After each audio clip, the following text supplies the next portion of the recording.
होता तो म्हातारा म्हणला मित्राला, मित्रा कीर्तन आहे रे अमुक अमुक महाराजांचं मंदिरावर, आपण जाऊया का? तो जातो कुठून हो म्हणला.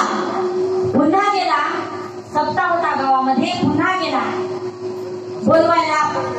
बायकोला सांगितलं की माझा मित्र बोलवायला येणार आहे, आवाजाकडे लक्ष असू द्या, त्याला सांग की घरी नाही, काही तू सांग कारण. पुन्हा दुसऱ्या दिवशी ते जिद्दी होता म्हणून गेला. दुसऱ्या दिवशी दुसऱ्या महाराजांचं कीर्तन आहे रे.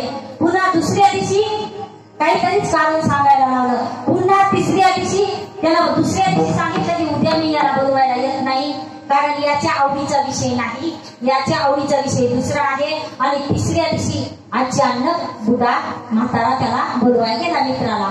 आणि ते अचानक दिसला अंगणात येणं पक्का असा खांब होता बघा. ते खांब कसा तसाच त्याच्या घराला खांब होता. त्या खांबाला पक्क कवटाळलं त्यानं. कोण? ज्याला कीर्तन आवडत नव्हतं त्या म्हाताऱ्यानं.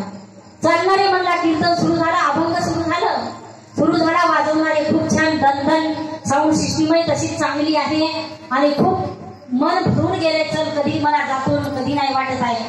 त्यानं खांबाला आवडला. अरे मित्रा काय सांगू, मला खांबाला पक्कच धरलं म्हणला. दुसऱ्या दिवशी बोलवायला गेला.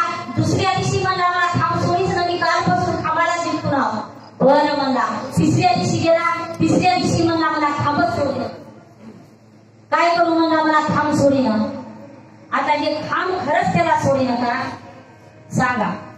खांब म्हणजे घरात जीव झोपी आली, कीर्तन भोर वाटते, देवाचं नाम भोर वाटतंय म्हणून पुन्हा आला गावात तमाशा.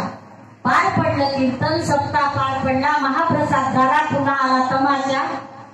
आणि पुन्हा म्हणला मित्रा गावातल्या खालीमध्ये तंबू ठोकलाय रे आणि खूपच अमुक बाई, खूपच बाई नृत्य छान करते आणि माझ्या आवडीचा विषय आहे, जन्म दोघं तुला बघाय भेटल. मग तेव्हा यानं काय करावं? हे म्हणला मला घर नातूच सोडीनं, जे नाताला कवटाळून धरलं आहे. दुसऱ्या दिवशी बोलवायला गेला, जे नाताला कवटाळून धरलं येणं मला नातूच सोडलं म्हणला. काय खोटा हसरे म्हणला, तुला नातू पकडलंय की तुझ्या नाताला पकडलं? ते म्हणला तेव्हा तुझ्या खंब्याला पकडलं होतं की खंब्याला तुला? दत्ता प्रभू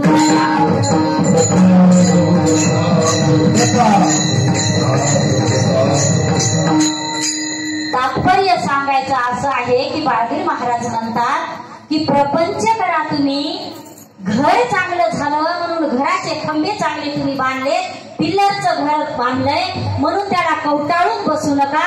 प्रपंच करून परमार्थ साधता येईल. नातवंड आहेत, घरात सुख सुविधा आहेत, गादी पलंग आहे, सगळं आहे, पण तुम्हाला त्याचंही सुख भोगा आणि परमार्थही करता येते.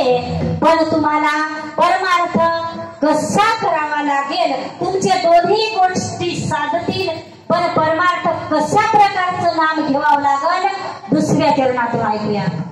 वत्स जैसे धनुष, वत्स जैसे धनुष पाडस हरणी, वत्स जैसे धनुष पाडस हरणी, वत्स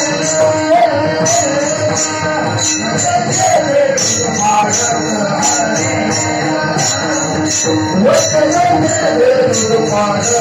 हरणी,